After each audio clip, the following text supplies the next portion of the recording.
On this episode of Building Blocks, we connect with Bernie Lee. Bernie is a general partner at Antler Canada. He's also the former co-founder of Pure Energies, which was acquired by Energy.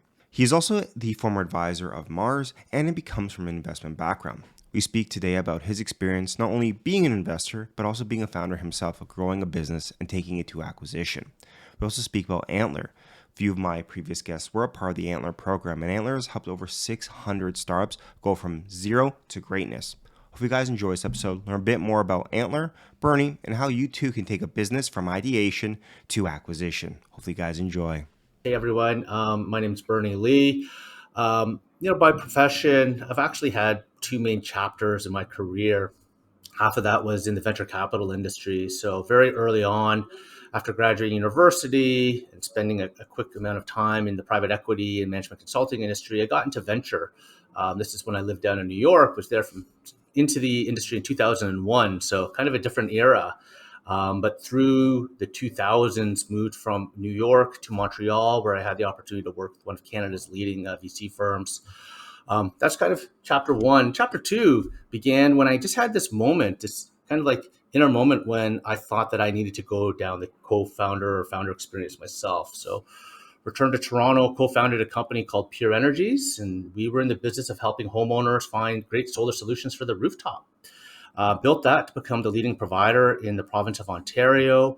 We also had a digital marketplace that served homeowners across 13 states in the US. And through that, lived the experience of raising venture financing that helped get us through a hyper growth curve and exiting that to a public company in a strategic acquisition.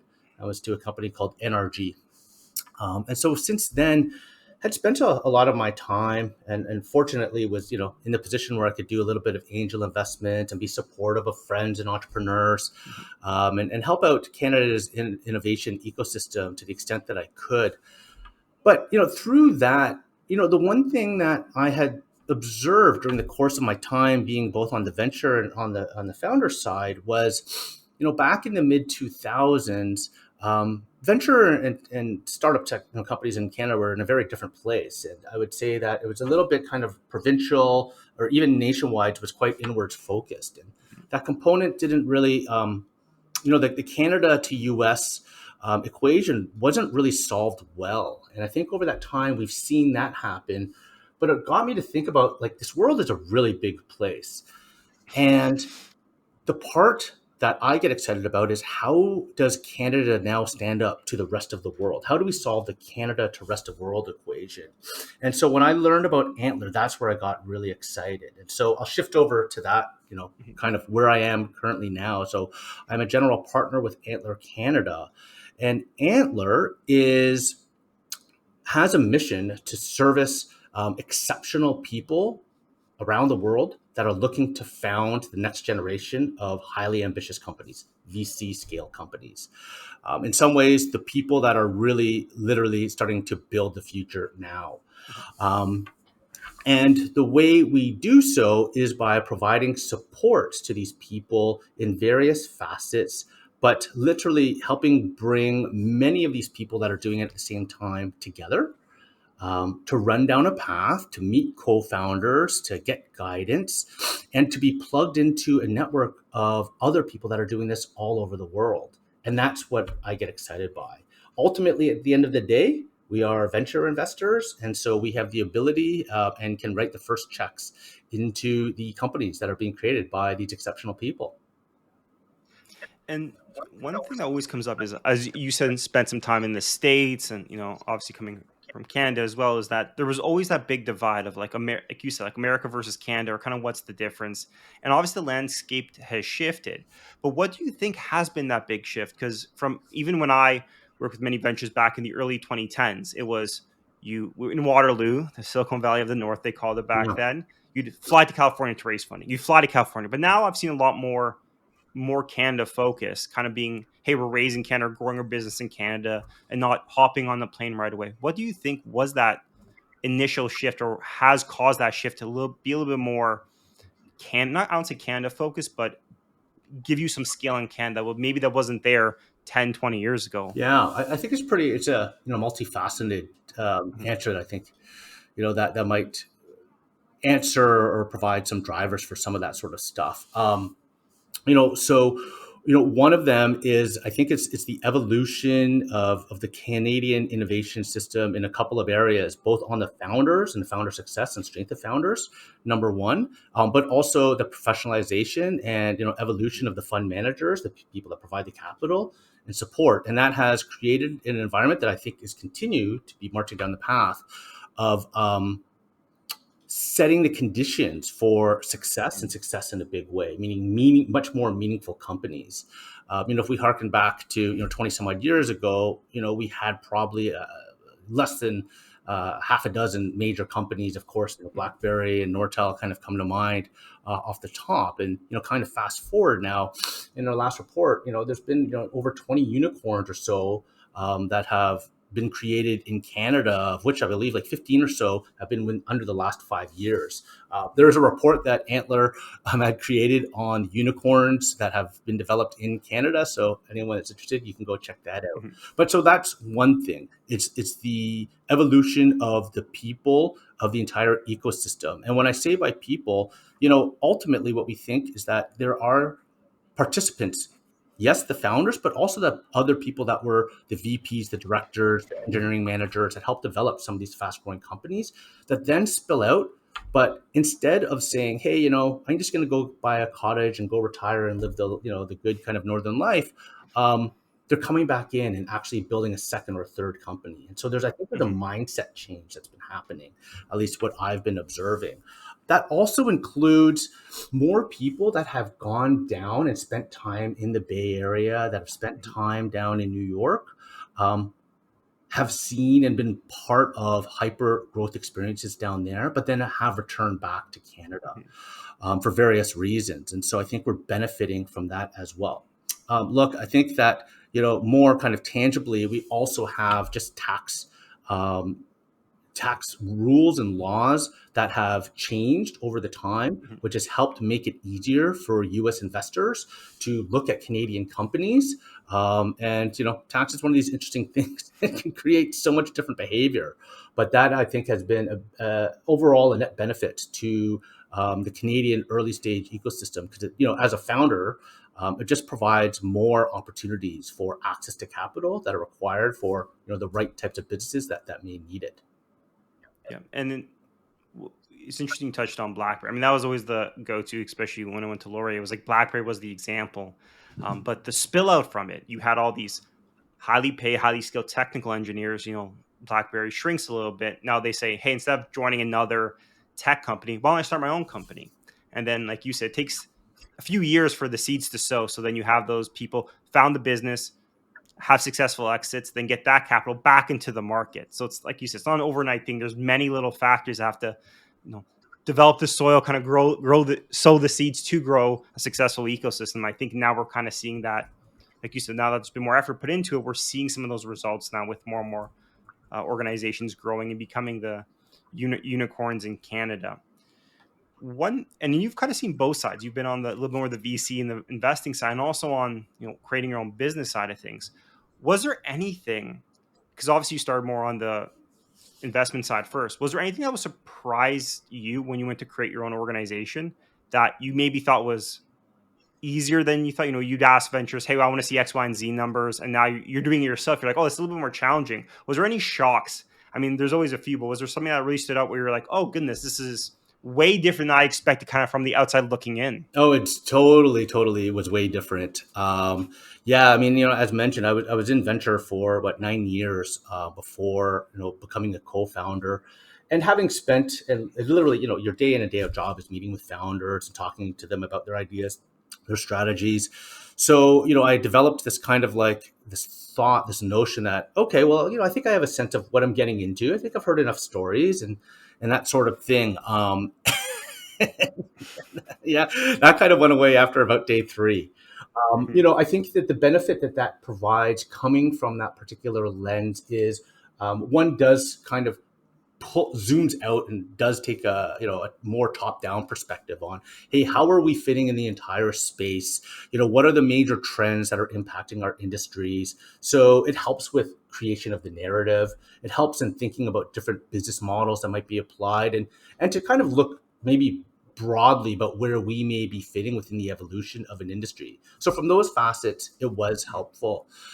When it also came to fundraising itself, and even going through the transactional process and structuring process, yes, I think that component was helpful. So kind of deal execution. I say that because when we, and in the world that I live in right now, one of the components that we have learned about many founders, that fundraising, in the process of fundraising, is this pretty obscure thing. Very few people do it in their lives, and perhaps even some of the most successful fundraisers may close 3, 4, 5 rounds. Okay, investment bankers may do a lot more, Yeah. but it's really something that isn't, doesn't become a core strength of anyone, because it's quite step function in a way of when it Mhm. actually occurs. But so it did help out on those sorts of things. Now, on the other side, though, um, what I didn't realize, when you start, working on operating the business, just like, it's the day to day kind of like firefighting. It is the trying to create momentum about something where there's nothing that exists before, and how difficult Mhm. that is, and building all the relationships to rally around you to say, like, hey, we're really trying to push a vision here. And to make this vision work, we need players, in our case, in the solar industry, right? We Mhm. need to get the supply side, meaning the module people on side. We had to figure out, hey, on the installer side, how do we find to get that talent? On the regulatory side, what is the regulatory regime we're working under? And then, of course, the homeowner side. And then the secondary, players that we all Mhm. had to work with to make our business model actually pull together. I mean, I would love to say that, hey, we had thought that all through before we decided to embark on that, but that's certainly not the case. So there was a lot of learning on the go, and a lot of problem solving that just happens, on the spot. It's really funny how you touched on that, because I've known many founders who maybe had some success prior to becoming a founder, like corporate success came from the investment banking world, or lawyers, or you typically say like very high skilled, high paying jobs, and they come to the startup world. And I guess the biggest thing, like anyone going from a big organization to a small one, is, oh, I have to do everything. Yeah. Like the little things that, hey, if you're kind of the outside looking in, doesn't really matter because it's a fraction of X% of something else. But when you're running it, everything matters. You have to be the person to do this, and then you start thinking, oh goodness, like you said, all the relationships you need. But if one fails, it kind of falls down the chain. So it's always interesting hearing people's perspective, and it's like kind of. I don't have a child yet, but it's always like it's like you can't be prepared to be a parent until you're a parent. No amount of books you read, no amount how many family members have kids. It's always different once you become one. I think it's the same thing where it's you can read all the startup books in the world, but until you have a startup, you can't experience or understand kind of what's going on. It's always an outside looking in perspective. Now, scaling a business and growing a business, and one thing you said, which is true, is when it comes to raising funding, or at least going through that, typically as a founder, as a person, you're not going to go through that many times in your life. But like everyone, once you have one experience, you kind of base everything on that experience. The past few years has had a very unique, I'd say, shift in funding, where I talked to many people who said the easiest thing in the world is to get funding, especially in the early 2020s or 2021, where they just give you money. Was a little bit of the narrative they had. Now it's a little bit more challenging. Even 10 years ago, it was a little bit more challenging. Have you found that the ecosystem being, especially funding, being so different over the past few years has either changed founders' perspective on funding or the ease of getting funding? Because I feel if you talk to someone from 2021, they might say, oh, you call up a bank, they give you $1 million. It's easy. But now I think there's a little bit more of a change. Have you seen that shift in founder mentality, or at least the conversations around that at all? Yeah, I mean, that is something that we tend to have conversations with the people that we work with that come through the Antler program. Mhm. We just try to provide what we think is like the as of this moment Mhm. sense of what we're hearing from different investors, our companies that are in fundraising Mhm. process, some of the experiences that they're having, and yeah, by and large, it does seem like people are slowing things down. People are taking longer to make decisions, and we have visibly seen a shift in kind of that power dynamic from 2 years ago, when it was the hot companies that had all of the power in a way and had investors chasing after them, to the other side where you have many more companies that are now out trying to be in market, and you have investors that are taking their time by and large. And so, power has kind of shifted over on that side. I have heard from some colleagues that not all founders seem to have got that message. And so there is, a discourse that goes around on the valuations and the valuation expectations that some people may have on what they're currently valued at, and in the new world, what that might mean for them, and if they were to take a hit on their valuation to try to raise more money or not. And it's just that's something that we've just seen, and kind of having lived through a couple of cycles in this industry. And that's where the experience matters, knowing that regression to the mean is what I've been hearing a lot, that it's not Windsor out there. It's just more normal than maybe what we've seen over the past few years. One thing you talked about Antler is that really focus on growing venture scale Mm-hmm. businesses. And I guess for a lot of people, like, what's the difference between, I guess, a business and a venture scale business? Kind of what are you looking for that makes it maybe that investable level, or kind of that lens that maybe is different than some other startups or other programs? Is there something you're looking for within the founders or within the business that make it a better fit versus maybe some other ones that just don't fit the ideology behind it? Yeah, I mean, so if your question is, first of all, layer one is like, what is a venture business versus a regular traditional business?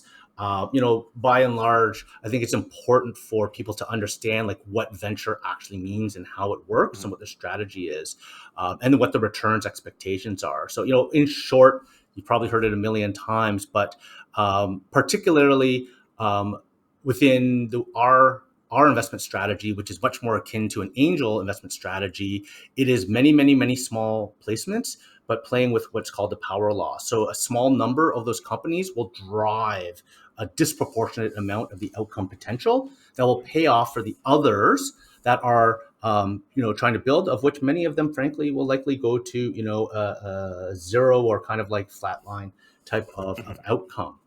And so the insight to pull from that is that's the rationale why venture investors, by and large, are looking to invest in companies that have this very perceived huge type of outcome potential.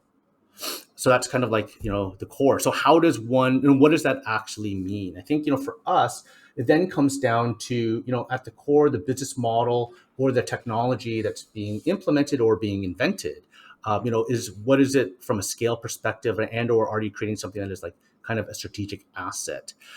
In our case at Antler, now coming to your second question, what I think was your second question, Yeah. how do we look at it, Antler? So again, Antler's mission is really about the founders, and our thesis is about underwriting incredibly talented people who are about to go down the founder journey. And so, what does that mean for us? That means that we're looking for people that we think are exceptionally bright and talented, that have that level of commitment and mindset. That, they're not just kind of playing around and seeing if this works. They are really passionate about this, and they're kind of going to make it. In spite of all the problems that they're going to face, do they have that tenacity? There are other core features that we think we do see in successful founding teams. Usually, in the realm of communication, there's one person at least on the team that has an incredible ability to deliver in a clear way why what they're building really matters, why they are going to win, and this is going to be the best team to do it, and why now is the right time for them to be building this company.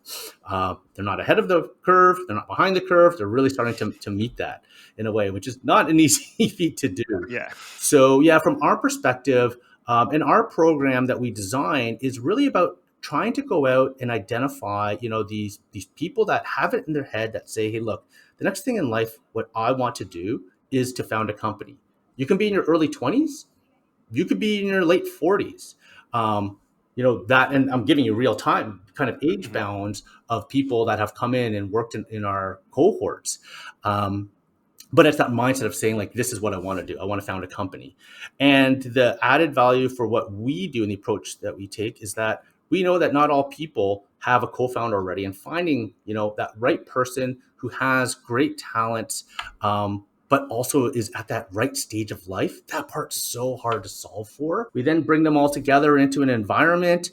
We provide them space, we provide them a program where they will just get the chance to look left and look right and hopefully say like, wow, these are really incredible people. One of them might end up being a co-founder, or two of them. If not, at the very least, I'm going to like boost my own personal network 50 Mhm. fold, or by 50 people, sorry. Yeah. Um, and we think that that itself is a huge benefit for people that we work with at Antler. One thing we touched on was like that right stage of life, or that being someone who's ready to take that, I guess, the jump or the transition, or really saying this is my main focus. The common question you always hear is, can anyone be a founder? I can start off. How would you answer that question? Because that question's always, it's like a little bit of a leading question, but it's always a generic question that always has very unique answers. So how would you answer that question?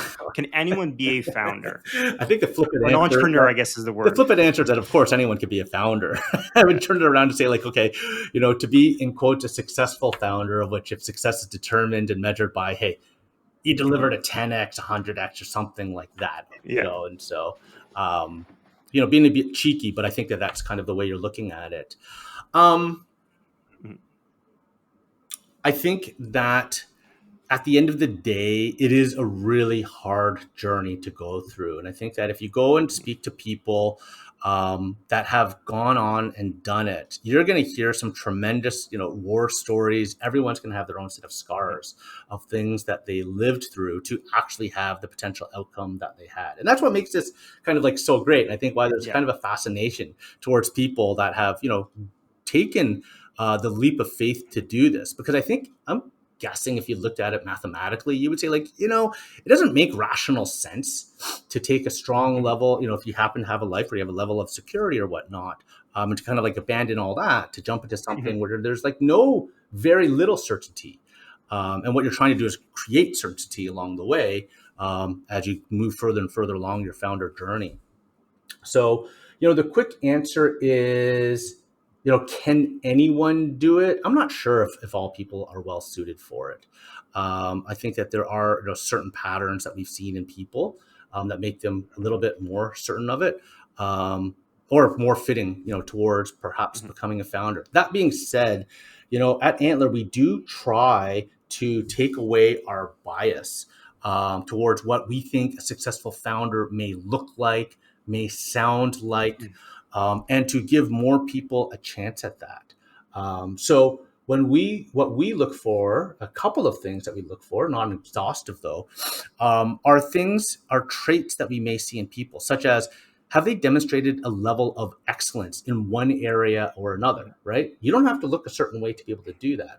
It could have been in the world of athletics, could have been in the world of music, could have been in the world of hacking stuff together. Mhm. We do look for people that have also demonstrated a bias towards action, that just have just tried things, and not necessarily are those that kind of like go through and live, inside a state of analysis paralysis, but kind of live their life by doing and by Mhm. experimenting, thus learning, understanding there's going to be failures along the way. We also get very interested on speaking with people about like what are some of the biggest challenges or frankly problems that they've come across and had to tackle in life. I think that kind of may set the tone for giving us a sense for how they might react when they get into this wacky world of actually founding a company, where you're probably going to have 5 to 10 problems hitting you every single day. Some that are going to be like nothing, kind of like day to day stuff, and some are going to be these death defying moments. And how have they reacted in those sorts of things, in those instances? So those types of situations don't require people to be, I believe, born of a certain stature, have Mhm. gone to a certain type of Mhm. school, necessarily to have, experienced, but they have had to go out and experience life. Mhm. I think that's the key is you have to have experienced life, but also have, like you said, some people are better. I think that's the best answer. Some people are just better suited for it, or in a state that is better. I think it's the same answer. Someone said, "Can anyone be a doctor?" Well, technically, yes, but are you a person maybe who is interested in going to school for 8 years, who's going to commit themselves to doing this?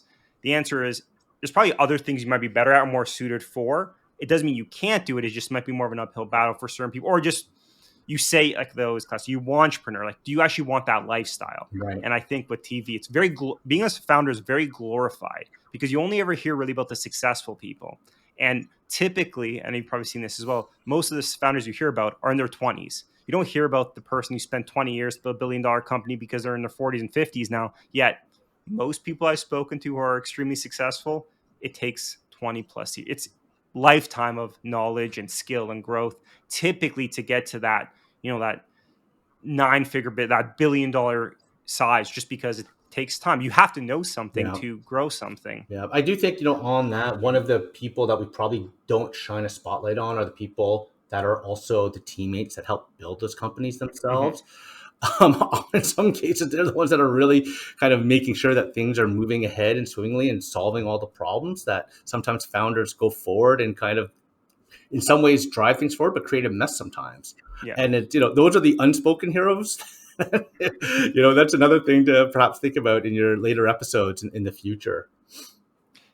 One thing that's kind of interesting, because you talk a little bit about bias, and one thing you always hear about is, people who didn't invest in, who invest in the business and they failed, and they always say, hey, I should have known X, Y, and Z. Now, I feel a lot of times this could be the opposite side. Some people might invest, and then you said sometimes, whether you're an angel investor or just investing in general, you sometimes can just truthfully get lucky. You didn't do the right analysis, but there was success. How do you kind of look back and realize, and kind of do self-analyze, say sometimes, getting a big win for a lot of VCs or a lot of these investors can make their whole career? How do you look at it and not get too biased that, like, oh, I got one right, I am better than the average, I am the outlier, I can beat the market? How do you stay humble when, or how can people stay humble when there's, you want to kind of gloat a little bit if you made the right choice, you invest in the right founder? How do you kind of manage that? Because I feel that's always something challenging. It's easy to talk about what went wrong when you made a wrong decision, but when the decision was right, maybe for the wrong reasons, how do you realize that? That is a very great question, and I don't know if I can answer that, in a categorical way. Um, I do think of, what's it, Jeff Bezos, that made kind of the whole statement is like day one mentality. It's always day one, Hmm. and I think there's a level of humbleness and humility that comes from that, which is in some ways flipping it around. It's always the growth Yeah. mindset. There's always an opportunity to learn. I think my own personal bias is that what I've learned is that, conditions are always changing. And so no matter even what worked in the past, right, you have to take into account what are the new conditions that are happening, and what's the kind of like fuzziness of the future that you're kind of driving forward against. And to me, that creates a level of humility, because I just personally don't take the view that I think that I know it all. In fact, Mhm. there's some famous old phrase about that, but the older that you get, kind of like the more you realize how dumb you are and how little you know. And it's because your eyes are opening a little bit more. And when we go even in retrospect, is like, I think a lot of times in life we may discount how much luck does play into things and how much timing does play into things. Um, but I also do believe that those that are the most prepared and those that take the most actions can put themselves into places where hopefully, luck will favor them well. Mhm. And so that's part of it, is in some ways go out and just, get involved, start building Mhm. things, and you may come across something that wasn't your original goal, but that might open up, and that might become, your new successful path forward. And I think we see a lot with even multiple time founders. A lot of people, maybe it could be jealousy a little bit, will say, oh, that person got lucky. They were at the perfect place at the perfect time. But yet I've seen many founders who are multiple time founders, meaning they have to have been doing something correctly. And typically it is that they're better prepared, they understand the market, and that there is a level of, for entrepreneurs, such a weird balance. You have to be confident and cocky enough to believe you can change the world, but humble enough to realize that you might have to pivot along the way. It's just like razor edge of knowing when you should be confident versus when you have to realize, hey, I might not know this. Let me reassess. And that is, I feel like, always a battle. Yeah. I've seen it many times where you have to reflect, and it's such a challenging thing because there's no right answer. You can't be too reserved because, like you said, you have to push something forward. And when people will be saying, this is crazy, you can't do that, this is the same way for 50 years, why do you think you're different? But then at the same time realize and listen to your customers that, Mhm. hey, I can't build the world completely. I need some others to kind of buy into that vision I have. There's, the great Hmm. phrase, I think it's called like have strong views but weakly held. And which Hmm. is like, hey, you have a particular take on a space, you've thought about it and whatnot, but that you have the flexibility of mind that in the face of new facts, in the face of data driven um, opposition of your views, that you can change course. And it's just one that's always kind of stuck in my mind. And kind of switching gears a little bit, with especially we're talking about founders and kind of growth. You primarily focus obviously with Antler, kind of being that founder, kind of growing and kind of starting that business to grow and scale. What is the difference between? I think that's something that's maybe not talked a lot about, or there's a little bit of a change. Kind of what's the difference from that day zero, starting an idea, kind of scaling it, versus maybe that few years in once you have the funding? Is there a shift in mindset that has to occur? Because I feel typically that's a shift that maybe some people may be great at starting a business, but then scaling maybe a different skill set. Is there something that carry over, and are there distinct skill sets that maybe each stage requires at that current time? Yeah, I mean, I think if you anyone who studied business school or whatnot has probably heard that what's required for success in the life of a business kind of changes along the way. Mhm, There are a few people that have like grown enormous companies from zero, of course, the Bezos that we just mentioned, and I'm sure there's many others that we could talk about. mhm, But largely, the challenges of a business over the lifetime of it will have different challenges, which require a certain level of skill sets, which may mhm, shift from leadership all the way to the top. So, bringing it back, when we talk about day zero founders, it is mhm, people I think that have the mindset, the passion, the ambition, um, mhm, and are at that beginning stages where it is super exhilarating, but it is frankly very unstructured and probably very uncertain. mhm, And it's how do you start at that point where you have a super high degree of uncertainty, where they can then move along the pathway to find, a partner or partners in crime that complement you well, to then, go down and do problem discovery and figure out like what is it that we're trying to solve for in this world, who are the users that we're trying to service, be of service, and or the tool that we want to build.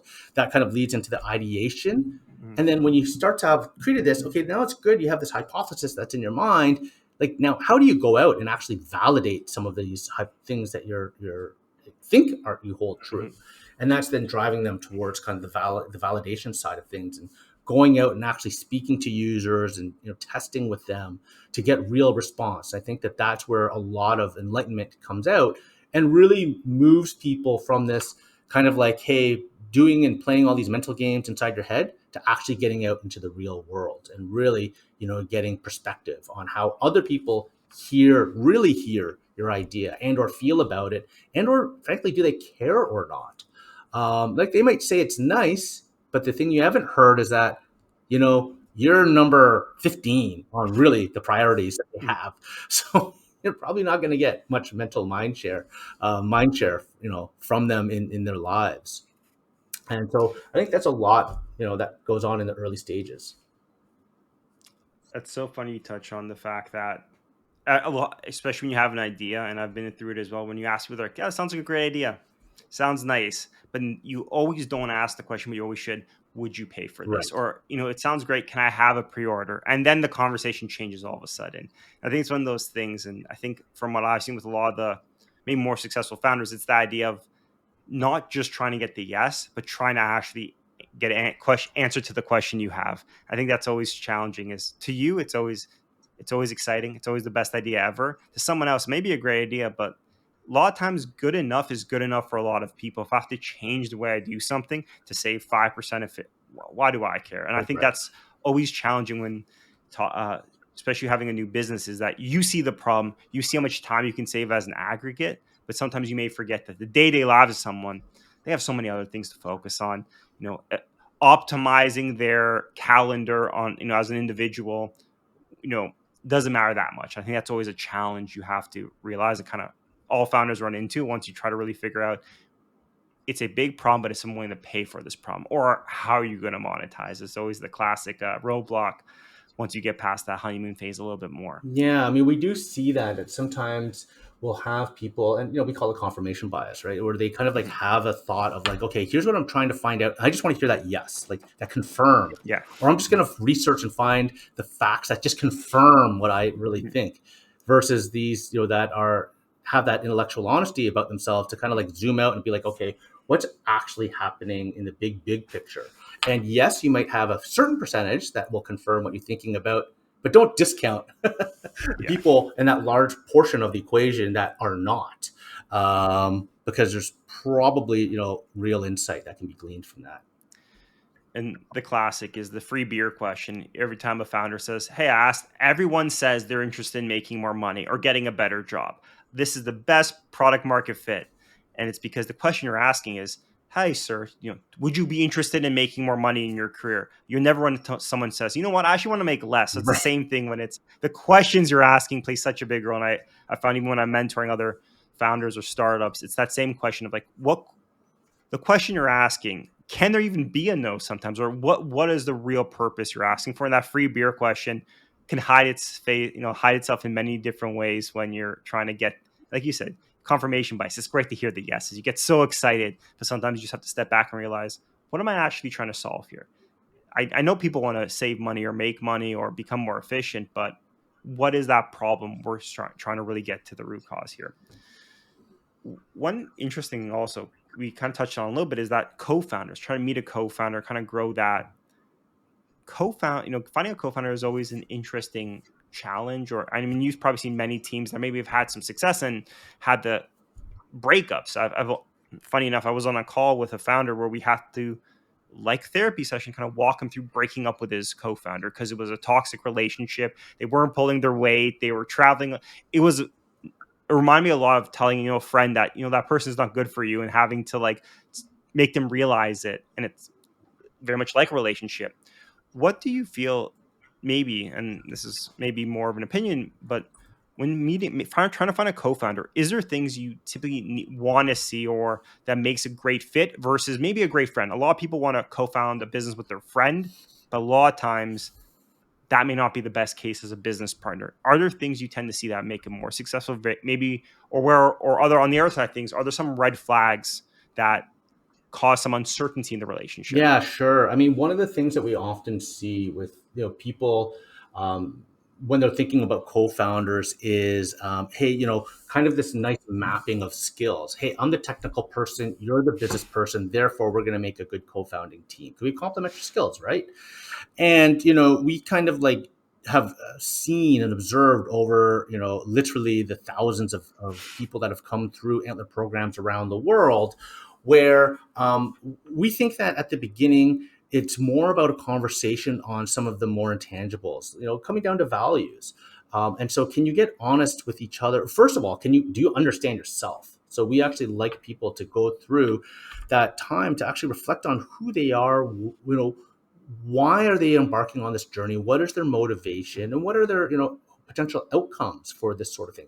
Frankly, is like, am I in it because I want to make $1 million, or am I in this because I need to solve this problem, I am obsessed about this problem, or Mhm, am I doing it because I want the fun and the excitement and the journey of actually trying to build something from nothing? So it's just as a few examples. mhm, So that's one. Understand yourself, and then understand the person that you may be engaging with, and trying to find an alignment of values there.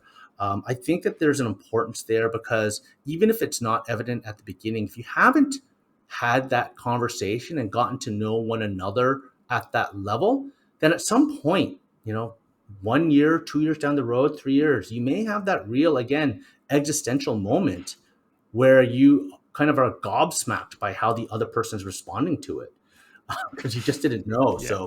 So we are believers in having that conversation up front and trying to discern that as quickly as possible. Now, the question is, how do you do that? Like, how does actually one get there? Well, you can converse and have conversations like this, but we are big believers in experimentation. And so, why not grab a person and say, hey, look, let's try to do something together. Let's do a mini sprint, if it's over a day or over 2 days, and let's just put an interesting challenge ahead of ourselves.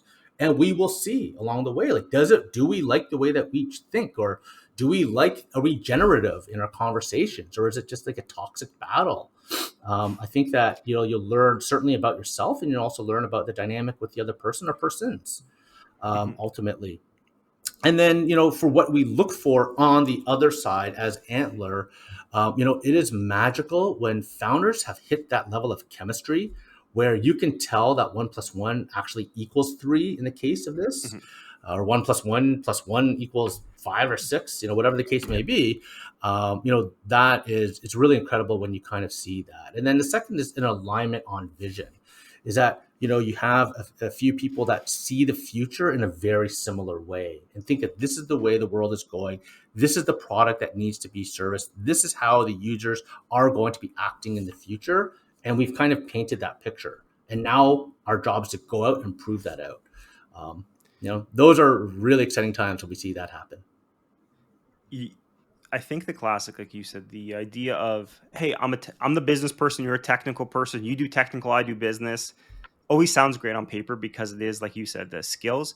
But it's very hard because if someone is completely technical and someone's completely business, although no one can, in every business, that technical person also has to do business stuff and the business person also do technical things. I think that's sometimes a shell shock to people. But I think one challenge you touched on is that if you're completely different worlds, you may have completely different outlooks on life, completely different ways of answering the same question. And that's what causes a lot of issues I found where, maybe the business person's like, this is the market, this is where we grow. A technical person has no interest in making money in the sense of like trying to scale this. They want to solve the real problem and kind of really, and I think that one challenge people don't realize is that at the end of the day, you're going to be like a partner in life. You're going to be working with them for probably many years. You have to get along and have similar vision and kind of output or expectation, because if you can't agree, like you said, on day one or within the first week, a year down the line, when there are some maybe multi-million dollar decisions, you don't want to be fighting then and kind of have that dirty breakup. I think it's very challenging because, like you saw on paper, it's great to have the one technical person, that one business person, and maybe you'll have that one marketing person and a legal, and then you're all different. But if you're all so different, then you have no chemistry, and then you're just employees of a business at that point. And I think that is a hard challenge until you experience the kind of the pain that comes from it. So, as we're wrapping up now, one of the big things that you were kind of talking about before is really how Antler can benefit and kind of grow with businesses. And I guess now we're kind of coming to the end. What is a what are you? I know we talked a little bit about this, but someone maybe listening to this podcast or looking at Antler, kind of ways to start a business. Kind of what is, I guess, the pitch or at least the conversation around what are you looking for in a person coming to Antler, working with Antler, that so someone could maybe listen to this could know like, hey, this is the perfect stage I'm looking for. This is where I am, and this is the perfect fit for me right now. What would that be? Yeah, it's great. Antler is well suited for people that are truly committed and have that passion for going out and trying to build something that they think is going to have the chance to impact the world, right? To create a very ambitious nature type of business that is usually going to be technically driven. The bar, to get into Antler is quite high. So in our last cohort that we ran, we had 2,400 people that had applied, and Well, we chose 50 to come in and spend time with us. So we're talking about like the top 2.5% of applicants that actually were brought into our space and worked with us over a 10-week period. And so there is some sense of we talked about it earlier, what we look for, some of these intangible features in people, but again, bias towards people that have had that ability to execute in their lives, that have that constant thirst for learning and growth mindset. That can be a beacon for talent. We didn't talk about that, but we believe that mm, that is something that is important for people on the team to be able to have, because you're always attracting other teammates. You're always trying to attract customers, suppliers, that sort of thing. And to think, ambitiously big. And we say that self-servedly because at the end of the day, we are a venture firm. And so those are the sorts of opportunities that, we are mhm. looking for. And I, and you just touched on that. A beacon of talent is so important. Most of the successful founders I had that have that I hate to use it, but that it factor where people gravitate toward them. They have that inspiration because you're, like you said, if you're starting a business, you're probably gonna have to hire people, and you're probably not gonna be able to pay them maybe their market value because you're a small company, but you want the best talent, and it's those people who can sell the vision and get people bought in can make such a big difference. I've seen on the ability to scale and retain that talent when it's more than just a paycheck. It's about that mission, but it's genuine. And I think that's the key. And if people want to learn more about you, kind of learn more about Antler, what's the best place to apply, get in touch? Is it just antler.com? Yeah, it's actually antler.co, so .co without the M. And there's a Mhm. Canada page there. So for those people, there's a lot of information about Antler in Canada, but also globally about what the work that we're doing around the world in all the various regions. You can also, find me on Twitter. I'm not the most active Twitter user, but I do have a presence on there as well. Perfect. And thanks so much for connecting, Bree, and excited to see kind of some of the next few businesses coming out. Sounds good. Hey, really appreciated this time.